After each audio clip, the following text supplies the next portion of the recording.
Chaudhary nursing home का, अच्छा। जो डॉक्टर बीना चौधरी के खिलाफ था। हाँ। और उसमें गाज पट्टी रह गई थी। अच्छा। उनके पेट के अंदर एक महिला डिलीवरी कराने आई थी। हाँ। तो वो बहुत अजीबोगरीब केस था। हाँ। तो 30 लाख का कंपनसेशन अवार्ड हो, मेरे जीवन का सबसे बड़ा केस था वो। तो आपने उनको मिसगाइड करके कंफ्यूज करके ले लिया और उसमें शाहरुख खान का फोटो लगा रखा था। हाँ। तो हमारे पास जब केस आया तो हमने शाहरुख खान को पार्टी बनाया उसमें, हाँ। और बाईजूस को पार्टी बनाया, और उन सबको पार्टी बना के कंज्यूमर कोर्ट में यहीं खड़ा किया। संजीव पासबुक का उदाहरण ले सकते हैं। हाँ। संजीव पासबुक को हमने खुद ने कराया, मैंने खुद ने माधोपुर से कराया। संजीव पासबुक अपने ऊपर लिखा करती थी 100% पास होने की गारंटी। वो जो एक वो है ना कोचिंग बहुत बड़ा, कौन सा राजदृष्टि, दृष्टि है, उनके ऊपर भी लगा इतने आईएएस हमने पास कर दी, जब एक्चुअल में किया ही नहीं था। ये 0% फाइनेंस देंगे, जब जोड़ेंगे लगते तो 0%, जब लोग फाइनेंस का जोड़ते हैं तो 24% के भी ऊपर जाता है। तो ये सब मिसलीडिंग एडवर्टाइजमेंट। बिलों के ऊपर लिखा होता था बिका हुआ माल वापस नहीं होगा। 2-3 दोस्त जो हमारे साथी होते थे वो भी हमें कई बार होपलेस करते थे, यार इस पे तो लिखा हुआ है। अब उस दुकानदार के पास तो मत जाना, उसने तो लिख दिया बिका हुआ माल वापस नहीं होगा। उस दुकानदार के कहने से ही वो कानून नहीं बन गया कि बिका हुआ माल वापस नहीं होगा। इस कानून को लिखित में बाउंड किया है कि 90 दिन में आप हर जो भी कोई उपभोक्ता आता है उसकी कोई भी ग्रीवेंस है जो केस लेके आता है उसको 90 डेज में आप डिस्पोजल करोगे। और कंटेम्प्ट के अगेंस्ट में सीधी उसको 3 साल की जेल है और 50,000 का जुर्माना है।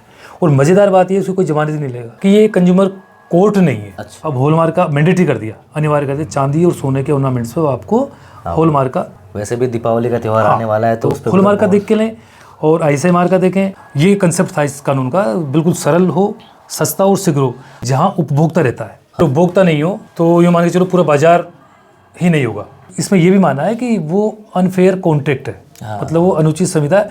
कोई उस जिला मंच के अंदर आप अपना परिवार दायर कर सकते, मतलब उसे सामान चाहे बॉम्बे से लिया हो, कहीं से भी लिया हो। माधोपुर में रहते हो, सवाई माधोपुर में हो, तो आपका ये वाला मंच काम करेगा। और माधोपुर में भी आप मूल निवासी नहीं भी है। आचार्य चाणक्य का जो काल था उस समय तो उपभोक्ता को भगवान माना जाता था, राजा माना जाता था। हम लोग क्या करते हैं, दुकानदार बोलता है सब देखो एमआरपी, भाई एमआरपी का मतलब ये आपका अधिकतम रेट है जिसमें आपने ट्रांसपोर्टेशन चार्ज, आपके दुनिया भर के लेबर चार्ज, पता नहीं कौन सब कुछ जोड़ दिया। नमस्कार दोस्तों, आज हम बात करने जा रहे हैं एक ऐसे विषय पर जो आम नागरिक से जुड़ा हुआ है, उपभोक्ता अधिकार और कंज्यूमर कोर्ट।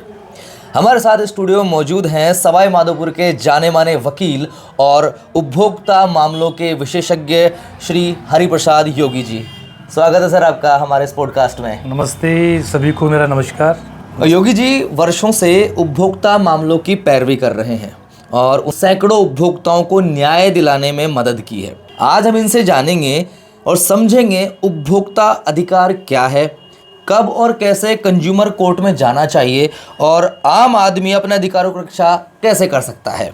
तो योगी जी, सबसे पहले प्रश्न मेरा ये है, हम आपसे जानना चाहते हैं कि आप कब से उपभोक्ता मामलों में जुड़े हैं और इस क्षेत्र में आने की प्रेरणा आपकी क्या थी? देखिए, उपभोक्ता अपने आप में हमारे प्राचीन, अगर हम लोग बात करें संस्कृति की, तो एक आर्थिक धुरी है। बिल्कुल सही है। अगर उपभोक्ता नहीं हो, अगर कंज्यूमर अगर नहीं हो, तो ये मान के चलो पूरा बाजार ही नहीं होगा। बिना उपभोक्ता के किसी भी बाजार की कल्पना करना बेकार है। इसलिए आचार्य चाणक्य ने, जो कि बहुत बड़े अर्थशास्त्री थे, कूटनीतिज्ञ, हाँ, उन्होंने ये कहा था कि कंज्यूमर जो है बाजार की धुरी है। और महात्मा गांधी ने तो इससे भी एक कदम आगे बढ़ते हुए कहा था कि उपभोक्ता भगवान का रूप है। बिल्कुल। लेकिन चूंकि धीरे धीरे भी हालात इस तरह के होते गए कि एक प्राचीन जो आचार्य चाणक्य का जो काल था, उस समय तो उपभोक्ता को भगवान माना जाता था, राजा माना जाता था। ग्राहक ही राजा होता है, ये कल्चर था। और इसका एक उदाहरण अगर आप लोग देखेंगे, सब्जी मंडी में आज भी जब हम जाते हैं सब्जी खरीदने, तो सब्जी लेने के बाद में थोड़ा सा सब्जी या हरा धनिया और डालते हैं जो पढ़े लिखे लोग नहीं है। आपके यहाँ घर पे दूध देने वाला अगर आता है, वो दूध देने के बाद में थोड़ा सा दूध और डाल के जाता है। बिल्कुल। वो आज भी पढ़ा लिखा नहीं है, वो कंज्यूमर एक्ट के बारे में, उपभोक्ता कानून के बारे में नहीं जानता। लेकिन आचार्य चाणक्य का वो जो संस्कृति थी, वो उसके दिमाग में आज भी है कि उपभोक्ता मेरा भगवान है। लेकिन धीरे धीरे वो कल्चर खत्म हो गया, बहुराष्ट्रीय कंपनी आई, कंपटीशन का युग आया, और वो ज़्यादा से ज़्यादा ये भगवान छोड़ करके ग्राहक को जो राजा मानते थे वो परिकल्पना छोड़ करके, और वो ये सोचने लगे हम लोग कैसे लूटे, बिल्कुल कैसे ज़्यादा से ज़्यादा इसका शोषण कर सके। तो यहीं से ये उपभोक्तावाद शुरू हुआ। और मैं लगभग वर्ष 1998 से जुड़ा इस उपभोक्ता आंदोलन से, और मैं जुड़ने का मेरा एक निजी कारण था। मेरे खुद के, मैं उस समय कुछ प्रधानमंत्री रोजगार योजना में लोन से गाय ली थी और गाय जो है वो एक्सपायर मतलब मर गई थी। हाँ। तो उनका बीमा को लेकर के जब मैं गया हाँ। बैंक के पास और बीमा वालों के पास ने, तो उन्होंने मेरा जो है वो बीमा देने से मना कर दिया था। तो वहीं से कहीं ना कहीं शुरुआत हुई, मैं मिलता गया। फिर इसी बीच में जयपुर में कुछ जो उपभोक्ता आंदोलनकारी थे, हमारे प्रदीप मेहता जी हैं, डॉक्टर आनंद शर्मा हैं, उनका मुझे सानिध्य मिला और धीरे धीरे एक उपभोक्ता का मैं सिपाही बन गया। और मुझे भी लगने लगा कि ये एक समाज में जो शोषित लोग हैं, जो पीड़ित वर्ग हैं, जो ठगे जाते हैं, जो पैसा देकर भी पूरा अपना मतलब जो कंपनियां हैं वो स्टैंडर्ड बताती है, मापदंड बताती है, उन सामानों के अनुरूप वो बेचती नहीं है। तो ये सब एक कारवां चलता है। आपको प्रेरणा मिली कि भाई मुझे यहाँ जुड़ना चाहिए और इस क्षेत्र में लोगों तक अपनी सेवाएं पहुँचानी चाहिए जी। एक और छोटा सा सवाल है कि आम लोगों के बीच जो कंज्यूमर कोर्ट को लेकर भ्रम है जी, क्या आप सरल भाषा में उसको समझा सकते हैं कि ये कोर्ट क्या है और इसका काम क्या होता है? देखिए, सबसे पहले तो जो आपका जो सवाल है उसी में मैं विराम लगाना चाहूँगा जी कि ये कंज्यूमर कोर्ट नहीं है। अच्छा, बिल्कुल, ये भी एक भ्रम था। हाँ जी, ये न्यायालय नहीं है। हाँ। और हम लोगों ने बहुत लड़ाइयाँ लड़ी थी उस समय कि फिर जो न्यायालय पहले से ही चलते आ रहे थे, जिनमें तारीखों पर तारीखें मिलती है, बहुत ज़्यादा महंगा होता है, उसमें वकील करना होता है, बहुत ज़्यादा जटिलताएं होती है। अगर आपको उपभोक्ता कानून के अंदर अगर वही सब चीज़ें हुई तो फिर इस उपभोक्ता कानून को बनाने का मकसद ही क्या हुआ? इसका मकसद था सरल, सस्ता और शीघ्र। बिल्कुल, ये कंसेप्ट था इस कानून का, बिल्कुल सरल हो, सस्ता और शीघ्र हो। तो हमने कोर्ट वर्ड ही हटवा दिया। अच्छा जी। आज भी कहीं भी जो भी उपभोक्ता जो आयोग इसको बोलते हैं हम लोग, उपभोक्ता मंच बोलते हैं, तो इसके बाहर जो बोर्ड है वहाँ भी हमने पहले न्यायालय लिखा होता था आज के वर्षों पहले। तो न्यायालय वर्ड भी हमने हटवा दिया। इनकी जो स्टाम्प वगैरह जो नोटिस जारी हुआ करते थे उस पर भी न्यायालय जिला उपभोक्ता कोर्ट लिखा होता था, वो भी हमने हटवा दिया। वो हटवाने का मेन मकसद ये था, एक आम आदमी जो पीड़ित है पहले से ही, बिल्कुल जो शोषित है, तो वो जब आवे यहाँ उपभोक्ता मंचों तक इस कानून के अंतर्गत, तो वो फिर वापस कोर्ट जैसा उसको फील नहीं हो। इसलिए उपभोक्ता जो मंच है, इनके अंदर जो बैठने वाले लोग हैं जो न्याय देते हैं, वो लोगों को भी ये डायरेक्शन है कि आप भी वहाँ उससे एक फ्रेंडली मतलब एनवायरनमेंट रहे और वो उसमें डरे ना, कोई उनको ऐसा ना रहे। ये था। तो मतलब ये इस तरह से जो भ्रम होते हैं कि पहली बात तो एक कोर्ट नहीं है जी। ये एक तरह से मंच है आपके लिए कि आप अपना जो वाद है उसको आराम से पहुंचा सकते हैं और सरल, शीघ्र और समय बचाने वाला है। और दूसरा मैं इसमें जोड़ना चाहूँगा, ये एक तरफा है, मतलब ये एक तरफा से मतलब वन वे है। इसमें केवल उपभोक्ता आ सकते हैं, कंज्यूमर आ सकते हैं। अच्छा। इसमें कोई भी कंपनी या कोई भी इस तरह का वो नहीं आ सकता।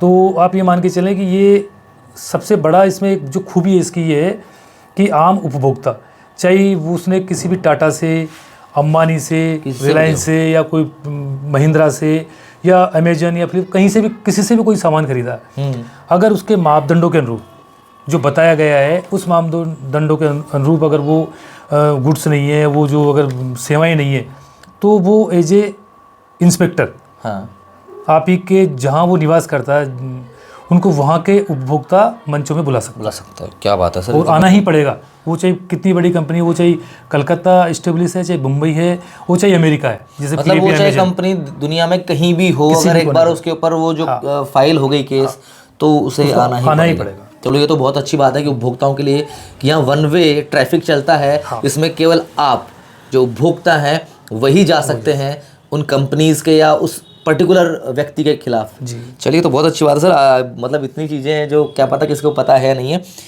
एक छोटी सी बात हम समझ लेते हैं कि इतना बताया आपने, उपभोक्ता के मूल अधिकार कौन कौन से हैं जिन्हें हर नागरिक को जानना बेसिकली जरूरी है? देखिए, एक तो सबसे बड़ा जो उपभोक्ता का अधिकार है वो है बार्गेनिंग का अधिकार। अच्छा, बार्गेनिंग, ये बहुत बड़ी बात। हाँ। आप कहीं भी किसी भी दुकान पे गए, हाँ। आपने कोई भी सामान देखा, आपने एक बार देखा, उसको 2 बार देखा, और देखने के बाद में जरूरी नहीं कि आपको, एक तो आपको कोई बाध्य नहीं कर सकता, बिल्कुल, कि आप मेरी दुकान में अगर आ गए तो आपको लेना ही पड़ेगा। दूसरा, आप उसकी जो है रेट जो है उसको आप जो है अपने हिसाब से, वो MRP आप सब समझते हैं, जो उपभोक्ता नहीं जानते उनको भी जान लेना चाहिए। MRP का मतलब होता है अधिकतम, मैक्सिमम जो है, तो वो तो उसने अधिकतम बता दिया। MRP का मतलब होता है, लेकिन अब अक्सर हम लोग क्या करते हैं, दुकानदार बोलता है सर देखो MRP, भाई MRP का मतलब ये आपका अधिकतम रेट है, जिसमें आपने ट्रांसपोर्टेशन चार्ज, आपके दुनिया भर के लेबर चार्ज, पता नहीं कौन सब कुछ जोड़ दिया। जी, हम कह रहे हैं कम से कम कितनी है। हमें जो एज ए बार्गेनिंग जो करनी चाहिए, दुकानों पे जाकर बार्गेनिंग करके हमें ये करना चाहिए कि ये तो आपका अधिकतम मूल्य है, हमें तो वो बताओ जो लागत मूल्य है। हाँ हाँ तो जरूरी नहीं है आप ये कतई बिल्कुल आप न सोचे कि उसने एमआरपी बता दी तो हम एमआरपी पे ही उसकी बात को माने। मतलब जो महिलाएं करती है मार्केट में जाके हाँ, बार्गेनिंग, बिल्कुल वो सही करती है, वो अपने अधिकारों का मुझे लगता है वो बहुत ज़्यादा यूज करती है, बिल्कुल। और सबको करना भी चाहिए। तो ये भी अच्छी बात है, जितनी महिलाएं जो बार्गेनिंग करती है और उनसे जो पुरुष लोग ये कहते हैं कि भाई मत किया करो, तो ऐसा गलत नहीं है, बिल्कुल सही है और करनी भी चाहिए। वो मैक्सिमम प्राइस होती है तो उस स्तर तक वो बेच सकते हैं, पर उससे कम भी तो वो हो सकता कम भी तो हो सकते हैं, मिनिमम कितनी है हम तो ये जानना चाह रहे हैं। बिल्कुल। और हमारा ये काफ़ी टाइम से एक मूवमेंट भी चल रहा था, पार्लियामेंट में बिल भी पड़ा हुआ है कि एक और तो एमआरपी लिखा होना चाहिए हर गुड्स के ऊपर, और एक और मिनिमम भी लिखा होना चाहिए आपको लागे। जैसे आप आज हम लोग पानी की बोतल की बात करें, वो 20 रुपए की है, तो एमआरपी 20 रुपये, लेकिन हम पूछते हैं पानी और ये जो प्लास्टिक का केवल बोतल है, ये आपकी लागत कितनी आई है इसमें? ये 2 रुपये की भी हो सकती है, 4 रुपये की भी हो सकती है, तो ये अलग अलग। ठीक है। तो उसमें जैसे आपने उदाहरण भी दे दिया, मेरा सवाल यही था कि कोई ऐसा उदाहरण है जो जिसमें उपभोक्ता को अपने अधिकारों की जानकारी न होने के कारण कोई नुकसान हुआ, कोई ऐसा एग्जाम्पल आपके पास है ऐसा? हाँ, काफ़ी सारी चीज़ें हैं कि जैसे लोग अक्सर हमारे पास आते हैं कि मुझे तो मैंने टीवी लिया था या फ्रिज लिया था और मुझे इसकी जो गारंटी दी थी 1 साल की, तो हम पहली बार कहते हैं कि भाई गारंटी और वारंटी दोनों में अंतर होता है, दोनों में फ़र्क होता है। कॉमनली लोग जानते नहीं है, और उससे बड़ी बात क्या है कि न गारंटी लिखवाते हैं न वारंटी लिखवाते हैं। हाँ। बिलों पर हमने देखा है, बिल लेके आ जाते हैं और उस पर लिखा ही नहीं होता कहीं भी। तो बिल पर या उसके साथ में जो भी कोई ब्रोशर वो देते हैं या वारंटी कार्ड जो देते हैं, उस वारंटी कार्ड को अक्सर खाली खुला छोड़ देते हैं। सही तो उस पर लिखवाना चाहिए स्पष्ट, जब हम उसको पैसा दे रहे हैं, हमारी कड़ी मेहनत से कमाया हम लोग पैसा दे रहे हैं और उसका मनमाना पैसा दे रहे हैं जितना वो मांगा है, तो फिर हमें वो चीज़ भी लिखवानी चाहिए कि आपकी वारंटी कब से कब तक है, और उसके स्टाम्प या जो भी है वो भी उसका लिखवाना चाहिए। मतलब ये उदाहरण जो था ना, वो पर्टिकुलर किसी व्यक्ति पर नहीं था, ये एक तरह से कॉमन उदाहरण है कि हम कोई भी चीज़ खरीदते हैं उसके बाद उसकी गारंटी और वारंटी में अंतर होता है। गारंटी तो ये होती है जो पूरा सामान ही बदल के देगा, और वारंटी में उसको कुछ ठीक करके मेंटेनेंस करके देगा। चलिए, बहुत अच्छी बात है सर। अब जो हमारा मेन प्रश्न है वो ये है कि उपभोक्ता संरक्षण जो अधिनियम, जिसे हम कहते हैं, जो 1986 में आया था पहली बार, काफ़ी सारे चेंजेस इसमें हो चुके हैं, तो जो भी लेटेस्ट उसका जो अभी आया है वर्जन, तो उसमें क्या क्या महत्वपूर्ण बदलाव हुए हैं और क्या क्या फ़ायदा है हम कंज्यूमर्स को? देखिए, समय के साथ में सब चीज़ें बदलती हैं। तो 1986 में जब ये कानून आया था तो उस समय न तो डिजिटल युग था, न ऑनलाइन कुछ था, और मुझे लग रहा है शायद मोबाइल भी नहीं थे। बिल्कुल 1986 में वो भी नहीं थे। टीवी जरूर शायद होंगे उस समय, आ गए थे। लेकिन अभी जो इन 20 साल में 25 साल में बहुत बड़ी क्रांति आई है। बिल्कुल डिजिटल आने के बाद बहुत बड़ी क्रांति हुई है, और मैं समझता हूँ हर कदम कदम पे टीवी सीरियल में आप देखेंगे या आपका मोबाइल जब आप ऑन करेंगे तो दुनिया भर के एड आते हैं। बिल्कुल। और वो एड इस तरह के होते हैं कि बस ऐसा लगता है कि हम इस चीज़ को ले लेने, तो आज कल तो हम लोग बिल्कुल बहुत बड़ा नुकसान उठा लेंगे, दुनिया खत्म हो जाएगी। दुनिया खत्म हो जाएगी। तो इन सब चीज़ों को लेकर के 2019 आते आते लोगों की डिमांड हुई कि साहब इस 1986 वाले एक्ट में बहुत ज़्यादा चेंज होना चाहिए, क्योंकि इसमें बहुत सारी चीज़ें ऐसी थी जो कि आज के वर्तमान परिप्रेक्ष्य में वो है नहीं। बिल्कुल। तो इसको लेकर के आई, जिसमें एक 2-3 चीज़ें तो बहुत लाजमी हैं जो कि सबको जानना चाहिए। एक तो बहुत बड़ा बदलाव आया है जुडिक्शन का, क्षेत्राधिकार। पहले इसमें क्या होता था कि आप ने कोई इलाज कराने गए तो मुंबई के टाटा मेमोरियल में गए, जयपुर के दुर्लभ हॉस्पिटल में गए, या बड़े बड़े शहरों में महानगरों में हॉस्पिटल होते हैं।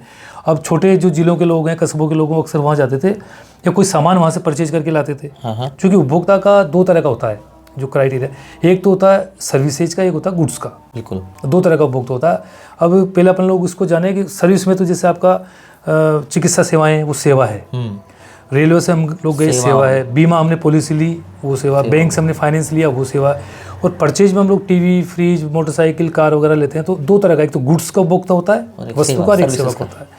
तो इन दोनों ही मामलों में अक्सर हम लोग क्या करते थे, ग्रामीण परिवेश के लोग या कस्बे के या छोटे जिलों के लोग बाहर से जाके तो कोई चीज़ लेके आते थे, तो गुड्स की डिफिशियंसी अगर हो गई, या फिर हम लोग कोई सेवाएं लेते थे, अस्पताल गए या कुछ।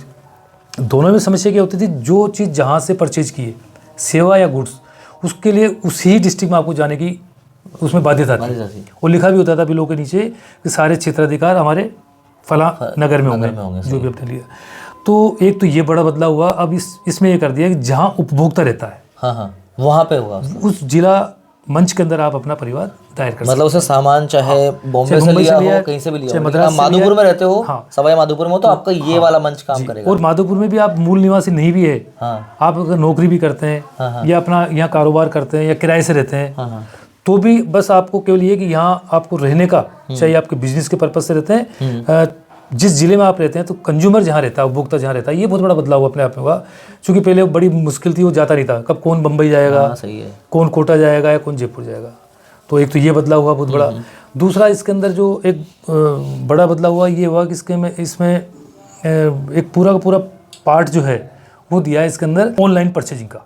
पूरा एक जो चैप्टर है पूरा, वो करीब 10-12 जो है सेक्शन है वो इसमें दिए हैं कि ऑनलाइन परचेजिंग करने के कंज्यूमर के क्या क्या राइट्स हैं, और ऑनलाइन जो सेलर होंगे तो उनको क्या क्या मैंडेटरी प्रोविज़न है।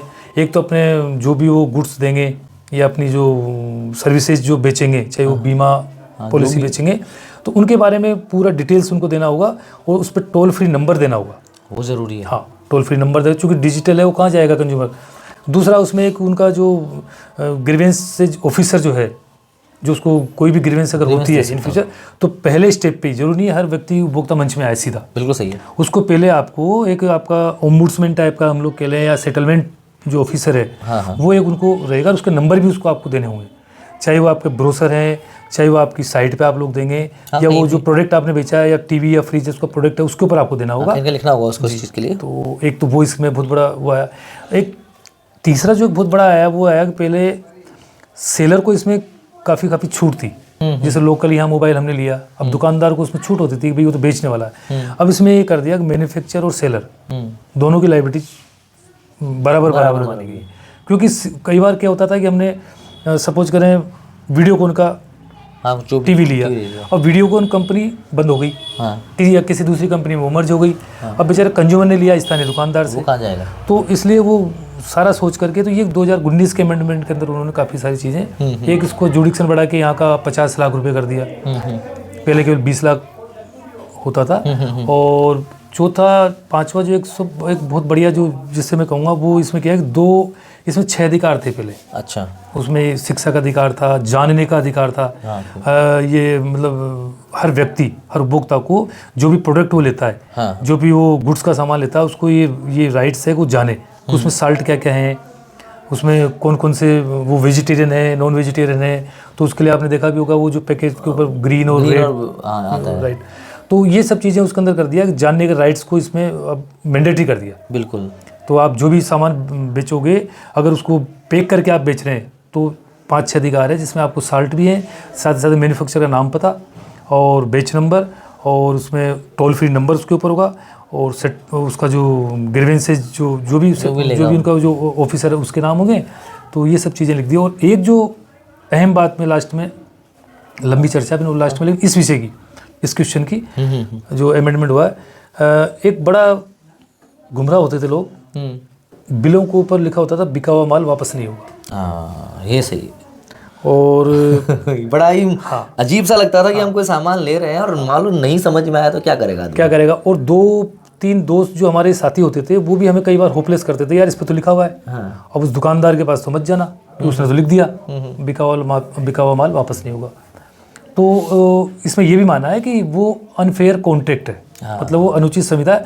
कोई भी अगर माल लिया है और आपके जो मापदंडों पर खरा नहीं उतरता, आपने बताया इसकी इतनी खूबियां हैं या इसमें ये इसकी क्वालिटी है, वो चीज़ों पर अगर खरा नहीं उतरता तो उस दुकानदार के कहने से ही वो कानून नहीं बन गया कि बिका हुआ माल वापस नहीं होगा। बिल्कुल सही है।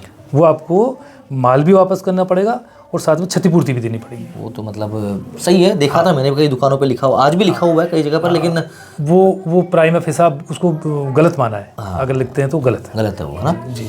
चलिए मैं आपको बता देता हूँ कुछ एक्स्ट्रा बात की। ये जो उपभोक्ता संरक्षण अधिनियम पहली बार 1986 में आया था 24 दिसंबर को। इसके बाद संशोधन हुआ था 1991 में, फिर 1993 में, फिर 2002 में, और फाइनली जो अब नया वाला आया है वो 20 जुलाई 2019 से प्रभावी है। तो सर, एक कंज्यूमर कोर्ट में शिकायत दर्ज कराने की प्रक्रिया क्या है, और एक सवाल और है कि क्या बिना वकील के भी केस दायर किया जा सकता है इसके अंदर? मैंने आपसे कहा ना, इसका मेन जो कंसेप्ट वो यही है कि उपभोक्ता को 6 अधिकार पूरे थे, मैंने आपको 1-2 ही अधिकार बताए। उन अधिकारों में एक तो जो था उसको जानने का अधिकार, एक है उसको शिक्षा का अधिकार, एक अधिकार है उसको सुने जाने का अधिकार। तो सुने जाने के अधिकार के अंतर्गत कंज्यूमर कोर्ट में एवरी कंज्यूमर जो है उसके राइट्स हैं, वो जाकर के अपनी शिकायत को दर्ज करो सकते अब प्रैक्टिकल क्या हो रहा है आपने देखा होगा फैमिली कोर्ट में, हाँ, वहाँ भी वकील को बाउंड किया है, नहीं जाएगा, लेकिन अक्सर जाते हैं। रेवेन्यू कोर्ट में भी जरूरत नहीं है, लेबर कोर्ट में भी जरूरत नहीं है। अच्छा, एक तो ये कहता है कि जरूरत नहीं है, लेकिन चूंकि जाते हैं, चूंकि प्रैक्टिकल चीज़ ऐसी है कि सामने कंपनी के बड़े लर्नड वकील आते हैं और वो टेक्निकल चीज़ों में एक आम उपभोक्ता उनसे वो चीज़ें मेरी प्रैक्टिकल चीज़ आपको बता रहा हूँ, वो वहाँ उनके सामने ठहर नहीं पाता। बिल्कुल, वो उसको मतलब सही को भी गलत करने में माहिर होते हैं, बड़े विद्वान लोग होते हैं, और विशेषकर बड़ी बहुराष्ट्रीय कंपनी हो गई। तो ऐसे में बहुत कम है जो कंज्यूमर खुद आ पाता है या फिर उसको इतना टाइम हो। तो कुल मिलाकर के कंज्यूमर जो कानून है 2019 में जो अमेंडमेंट आया है, उसकी मूल भावना यही थी कि 90 डेज में पहले तो आप सिंपल इसमें ये है कि और एक कदम और आगे बढ़ते हैं, इसको ऑनलाइन भी कर दिया। अच्छा, और वर्चुअल हियरिंग भी अब होने लगी पिछले साल ये तो बहुत अच्छी बात है। ये बातें मैं आपको लाऊंगा। उससे पहले 2-3 चीज़ें मैं बताना चाहूँगा कि इसमें 5 लाख तक कोई फीस नहीं। अच्छा, 5 लाख तक का अगर कोई डिस्प्यूट है आपका, उससे उसकी कोई फीस नहीं। 5 लाख से ऊपर का, जैसे 20 लाख की बीमा पॉलिसी है या 15 लाख की गाड़ी है, तो फिर उसके बाद में पोस्टल ऑर्डर होता है, तो 5 लाख से 10 लाख तक का 200 रुपये का है, फिर उसके बाद में 400 रुपये पर स्लिप बना हुआ है। वो कोई बहुत बड़ा नहीं है, नॉमिनल चार्ज जी। लेकिन सबसे अच्छी जो इस कानून की बात है कि इसमें बाउंडेड किया हुआ है, इस कानून को लिखित में बाउंड किया है कि 90 दिन में आप हर जो भी कोई उपभोक्ता आता है उसकी कोई भी ग्रीवेंस है जो केस लेके आता है उसको 90 डेज में आप डिस्पोजल करो। मतलब जैसे उसमें शिकायत दर्ज करवाएं तो कहाँ, जैसे आपने कहा कंज्यूमर कोर्ट नहीं है, तो कोर्ट कहना हम बंद कर देते हैं, कोर्ट नहीं है जी। तो शिकायत दर्ज करने की प्रक्रिया क्या है, मतलब कहाँ, कैसे, क्यों, मतलब देखिए देश के हर जिले में लगभग 520-530 जिले लगभग अपने होते हैं। उन सभी जिलों पे जिला स्तर पर एक डिस्ट्रिक्ट कंज्यूमर फोरम बना हुआ है जी। उसमें 3 सदस्य होते हैं, एक प्रेसिडेंट होता है, 2 मेंबर्स होते हैं जी। और बहुमत के आधार पर वो वहाँ कोई भी शिकायत जाती है उस पर विचार करके उसको करते हैं। तो वहाँ आप जाएंगे तो हर डिस्ट्रिक्ट मुख्यालय पर है, तो डिस्ट्रिक्ट मुख्यालय पर आप डिस्ट्रिक्ट फोरम में जाएंगे तो वहाँ अपनी आप शिकायत को, जो भी आपकी शिकायत है उसको आप लिख के अपना शपथ पत्र बना करके, और साथ में जो आपके बिल हैं, बाउचर हैं, साथ में आपने उस ग्रीवेंस के अप्रोच करने के लिए क्या क्या आपने मेल किया या आपने नोटिस दिया, सारे सबूत चाहिए वो जो भी आपके पास हो सके।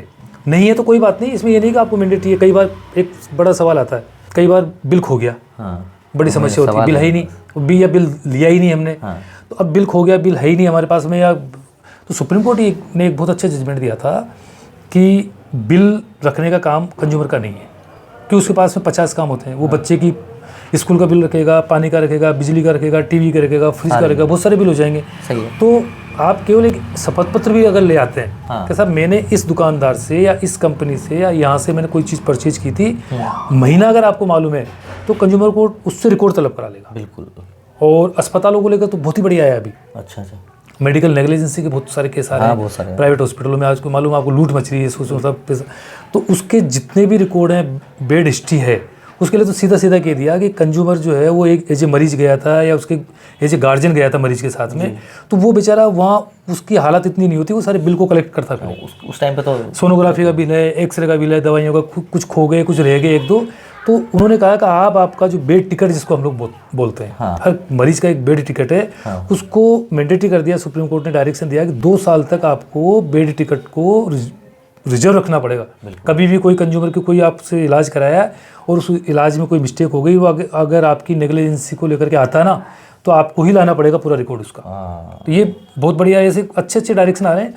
तो 90 डेज का इसमें प्रोविजन है, वो आपको डिस्पोजल होगा और अधिकतम 120 दिन है। तो इसमें कोई वकील भी चाहिए या बिना वकील के? मैंने आपसे ये मैं आपको इसलिए बता रहा हूँ, मेरे खुद के अनुभव है कि बिना वकील के चूँकि इसमें आ सकते हैं, लेकिन बिना वकील के वहाँ पैरवी कर पाना, जब आप बड़ी बहुराष्ट्रीय कंपनियों के, बड़े अस्पताल के, अभी मेरे पास अपेक्स हॉस्पिटल के कई केसेज हैं, दुर्लभ जी हॉस्पिटल के केस है।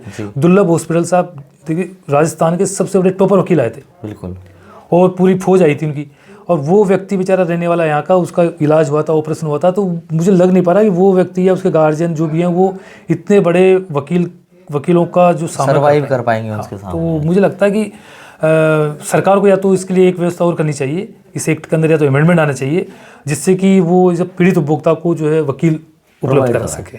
चलिए, क्यों टेक्निकल सब्जेक्ट होता है मेडिकल नेग्लिजेंसी के बारे में, हम जानते नहीं है कौन सी दवाई दी है, उसका क्या इफेक्ट होगा, कैसे हम लोग पेरवी कर पाएंगे। बिल्कुल सही कहा। तो मतलब वकील का होना ज़रूरी है। हाँ, एक सशक्त पेरवी करने के लिए, क्योंकि उनको प्रॉपर पता होता है प्रॉपर वकीलों पता को, हो। तो और इसीलिए मैं आपको ये भी कहता हूँ कि वकील का फीस भी दिलवाते हैं कोर्ट। अच्छा, सबसे बड़ी बात अगर आप यूँ कहें कि यार मैं, तो इसमें जो लीगल फीस होती है उसका, और मेंटल और जो आपका हरेसमेंट हुआ, जो भी अगोनी हुई है, उसका भी इसमें सबसे अच्छा बात यह है इस कंज्यूमर प्रोटेक्शन एक्ट में कि इसमें मानसिक और आर्थिक क्षतिपूर्ति का भी प्रोविजन है, जो किसी और बिल्कुल उसमें नहीं है। अगर आपको कोई मेडिकल नेग्लिजेंसी का मामला है या कोई चीज़ लिया आपने और वो चीज़ खरी नहीं उतरी, तो उसके लिए कोर्ट के ऊपर अनलिमिटेड उसको पावर है, वो 1 लाख 2 लाख 3 लाख 5 लाख 10 लाख कितना भी आपको दिला सकता है, जैसी परिस्थिति होती है। और साथ ही साथ में लिटिगेशन चार्ज, वाह, जो वकील का वो भी दिलाते हैं। इसलिए आप ये ना समझे कि वकील का मुझे देना पड़ेगा, अगर जीतते हैं तो वकील का खर्चा भी वहीं से मिल जाता है। हाँ, मतलब कोर्ट प्रोवाइड करवा देती हूँ ना।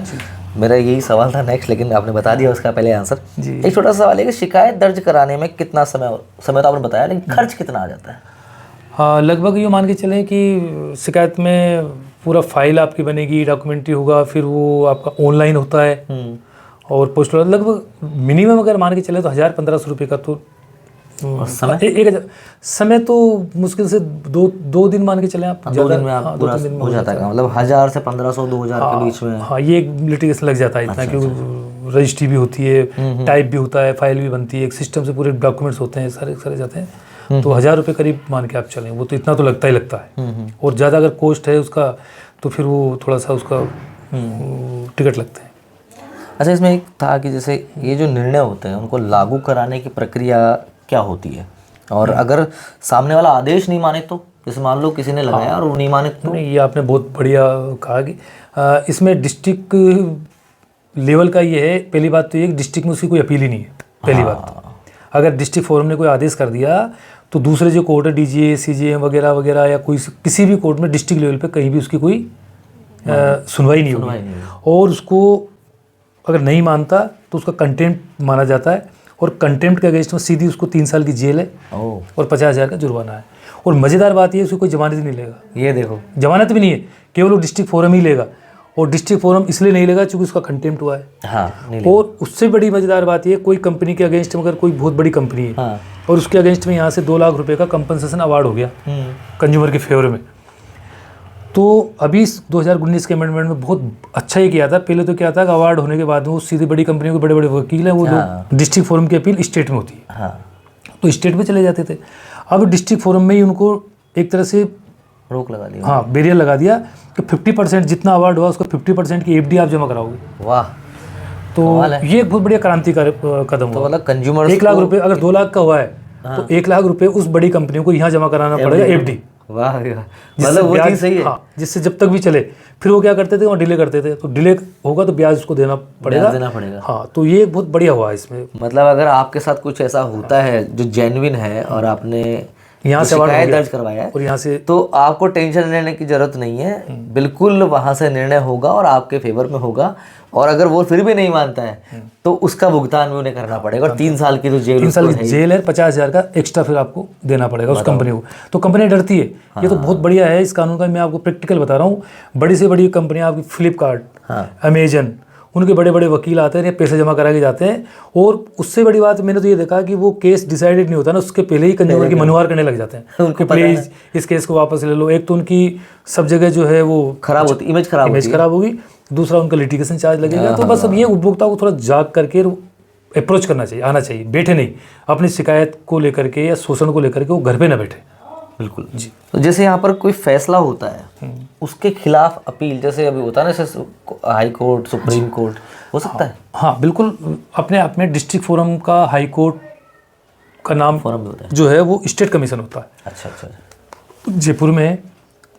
और स्टेट फोरम, स्टेट जो कमीशन है, उसके बाद में नेशनल कमीशन है। इस बीच में न कोई हाई कोर्ट इंटरफेयर करेगा, बिल्कुल, न डिस्ट्रिक्ट कोर्ट इंटरफेयर करेगा। ठीक है। इसमें ये तो इतनी बात समझ में आ गई भैया कि जितना कुछ भी है वो कंज्यूमर के फेवर वाली बात है। हाँ, ये है ही कंज्यूमर को प्रोटेक्शन। लेकिन इसमें ध्यान रखने वाली बात है, कोई फॉल्स एलिगेशंस मत लगाना, गलत आरोप मत लगाना, वरना आप भी फंस जाएंगे। हाँ, बिल्कुल। उसमें कंज्यूमर के ऊपर भी जो है 50,000 रुपये का अगर कोर्ट को लगता है कि एक झूठा केस लेके आया ही हो तो 50,000 रुपये तक का जुर्माना लगाने का प्रोविजन है। चलिए एक छोटी सी बात मेरे मन में है, जैसे मैं जागरूकता वाली बात है, आपके अनुभव में सबसे ज़्यादा कौन सी गलतियाँ एक आम इंसान करता है, आम लोग करते हैं, जब वो शिकायत दर्ज करवा देते हैं? शिकायत दर्ज कराने के समय एक तो होता क्या है कि उनके पास में पूरी जो डॉक्यूमेंट्स नहीं होते। मैंने देखा है, बातें तो बहुत होती है और दूसरी बात वो क्या बहुत ही एग्रेसिव होकर के आता है कि साहब मेरे को दुकानदार ने भगा दिया तो मैं क्या करूं, और आप तो जो है मेरा वो लगा दें। तो हमारा ये कहना है कि 2-3 चीज़ें जब भी आप लें तो मेरा ये मानना है कि आप कभी भी दुकानदार के और उपभोक्ता के बीच में कोई रिश्तेदारी नहीं होती। सही है। जैसे दुकानदार आपसे जब उसका काम निकल जाता है, जब तक आप लोग उससे सामान नहीं लोगे तब तक तो आपको बढ़ाओ, उसके बाद आपको पानी भी पिलाएगा, आपको जूस भी पिलाएगा, एसी में बिठा के आपको पूरे मनोहर करेगा, बोलेगा मैं हूँ ना, मैं बैठा हूँ ना, मेरी जिम्मेदारी, मेरी गारंटी। लेकिन वही बस 6 महीने बाद में बिल्कुल ग्रीड की तरह रंग बदल लेता है, मैंने देखा अक्सर। और वो आपको कहेगा मैं क्या करूँ, मेरी तो कोई वो नहीं है, आप कंपनी में जाओ, तो मेरा ये कहना है कि कंज्यूमर भी जो है थोड़ा सा जागरूक रहते हुए इन सब सारी चीज़ों को कलेक्ट करें, बिल ले, गारंटी लिखवाएं, और जो भी वो सामान है उसका जो पैकेट वगैरह कोई है तो उसको भी आप फोटो एक लेके मोबाइल में रख लें, बिल्कुल इन फ्यूचर आपको काम आए। और हो सके तो थोड़ा जब भी आप परचेजिंग करें गूगल पे भी सर्च कर लें, बिल्कुल कंपनी के बारे में भी आप जान लें, समझ लें कि ये कंपनी कोई फ्रॉड तो नहीं है, तो ये भी आपको। थोड़ा सा आगे बढ़े उससे पहले मैं आपसे शॉर्ट में 1-2 शब्दों के बारे में जानना चाहता हूँ। एक तो होता है पेटेंट एग मार्क और एक होता है हॉल मार्क, इन दोनों में क्या बात है?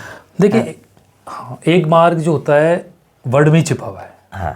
एग मार्क का मतलब होता है एग्रीकल्चर प्रोडक्ट, AG, मतलब जो एग्रीकल्चर से प्रोडक्ट जो चीज़ें हैं उन पर एग मार्का का मार्का लगाना जरूरी होता है। जैसे कि मिर्ची है, बेसन है, आटा है, हल्दी है, धनिया है, इवन तेल है, सरसों का तेल, वो भी एग्रीकल्चर से प्रोडक्ट हुआ ना। डालडा भी नहीं होगा, डालडा नहीं होगा, लेकिन सरसों का अगर तेल है और घी को भी एग्रीकल्चर का ही प्रोडक्ट माना गया है। तो इन सब चीज़ों पर इन पे ISI मार्क नहीं होगा, ध्यान रखना आप लोग। बाजार का मार्क होगा इन पे एक मार्क होगा क्योंकि ये एग्रीकल्चर प्रोडक्ट है। तो ये आपको देखना है कि एग्रीकल्चर प्रोडक्ट। और ISI मार्क का जो होता है बाजार के अंदर, दूसरा जो है हॉल मार्क का तीसरे नंबर पे आता है। पहले ISI मार्क है, भारत मानक ब्यूरो द्वारा जो ISI मार्क है वो केवल मशीनरी आइटम पे होता है। अच्छा। ये थोड़ी कई बार क्या होता है, पढ़ा लिखा व्यक्ति जिसने MA कर रखा है या बहुत वो जाके बोलता मुझे तो ISI मार्का का घी दे दो, या ISI मार्का की मिर्ची दे दो, हल्दी दे दो। तो भाई आप वर्ड को समझ लो ना, AG एग्रीकल्चर से जो प्रोडक्ट है वो सारे के सारे उस एक मार्का होगा। और जो अब पार्ले जी का बिस्किट है उस पर क्या होगा, वो तो खाने की चीज़ है, लेकिन उस पर ISI मार्का होता है।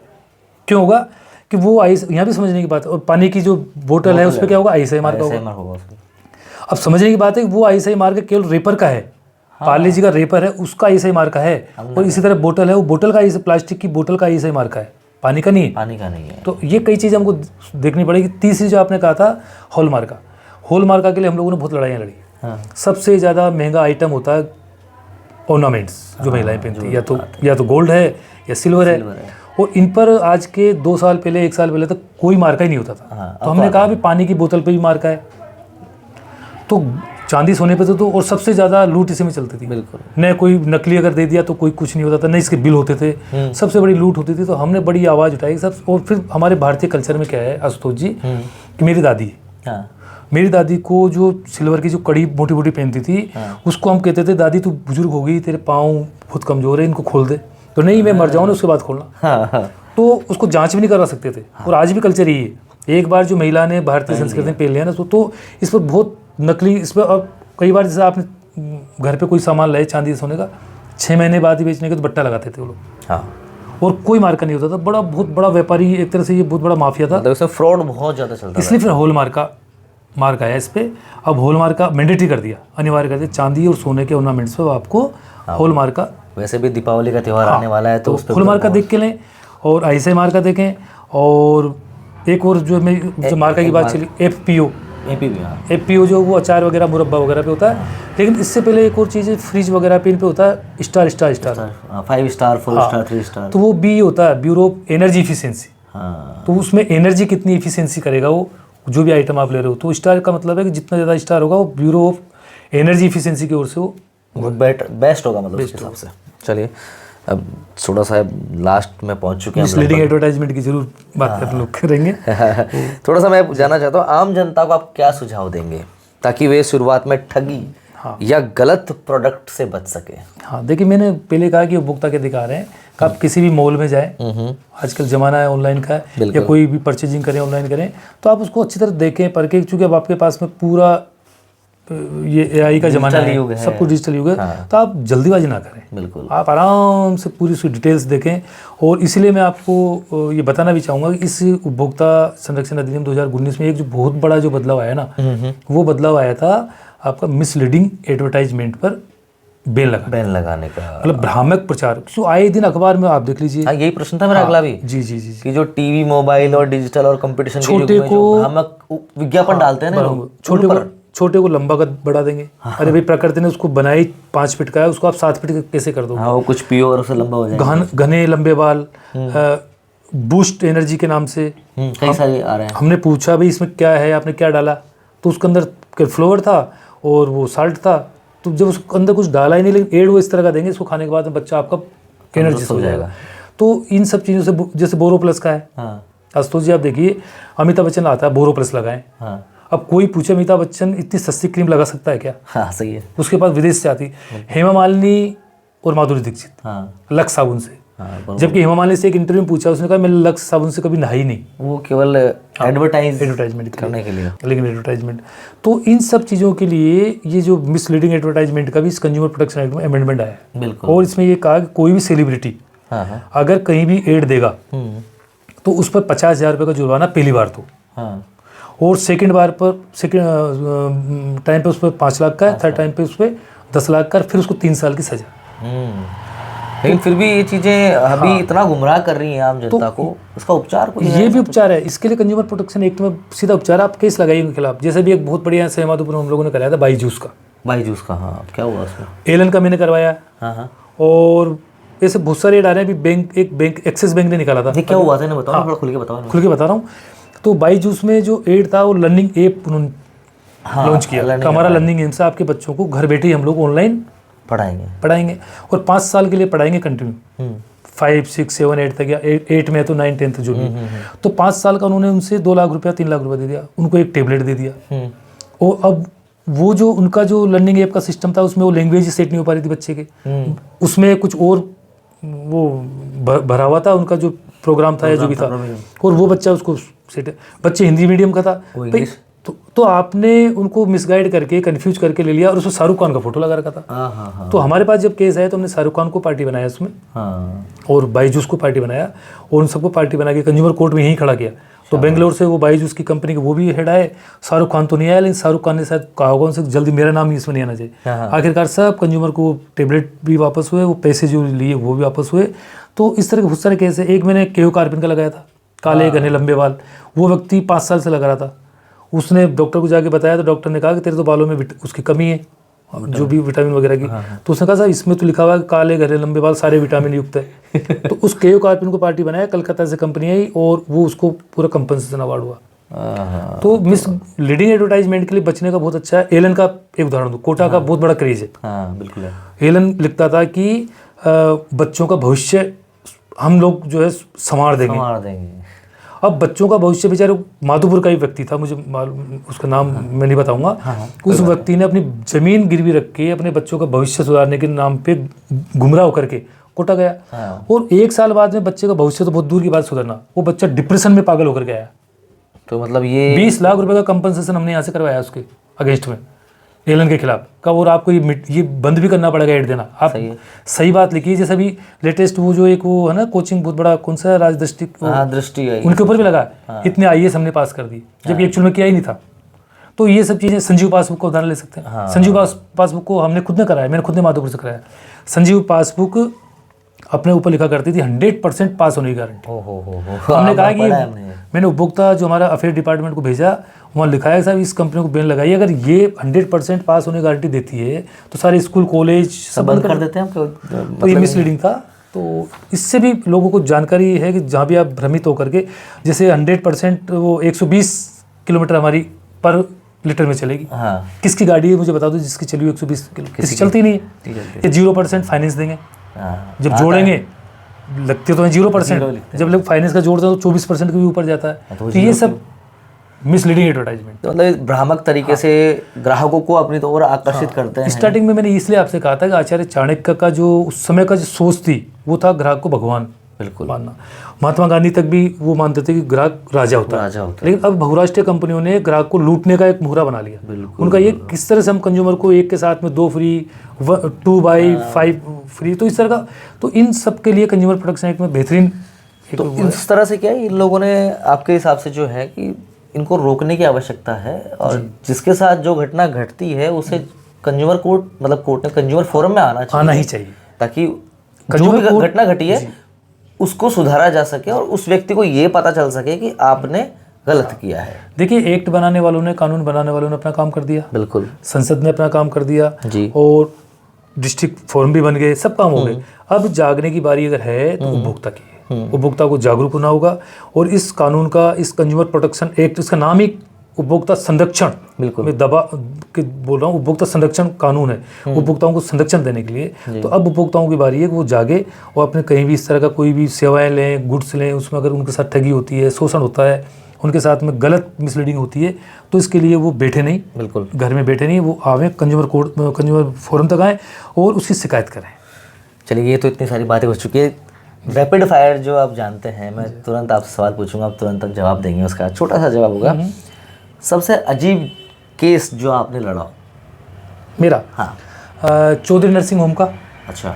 जो डॉक्टर बीना चौधरी के खिलाफ था। हाँ। और उसमें गाज पट्टी रह गई थी। अच्छा। उनके पेट के अंदर एक महिला डिलीवरी कराने आई थी। हाँ। तो वो बहुत अजीबोगरीब केस था। हाँ। तो 30 लाख का कंपनसेशन अवार्ड हुआ, मेरे जीवन का सबसे बड़ा केस था वो, और वो दबंग यहाँ का हॉस्पिटल था एक ज़माने में। हाँ हाँ। चलिए, एक सलाह जो हर उपभोक्ता को हमेशा याद रखनी चाहिए आपके हिसाब से?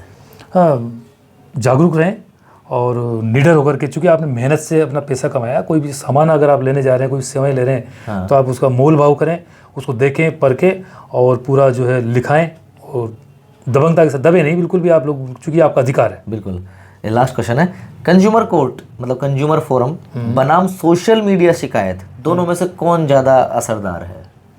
देखिए, दोनों का अपना अपना एक वजूद है। हाँ। फर्स्ट तो मैं यही चाहूँगा कि आप सोशल मीडिया पे उस कंपनी के खिलाफ, हाँ, आप डालें, आप नेट पर करें, उनके जो भी शिकायत का जो उनका वो है सिस्टम, टोल फ्री नंबर वहाँ करें। वो भी अपने आप में एक है। मैं सीधा कभी किसी कंज्यूमर से ही नहीं कहता कि आप सीधा कंज्यूमर फोरम में आ जाइए। बिल्कुल, एक बार आप जितना हो सके अप्रोच करें। बिल्कुल जी।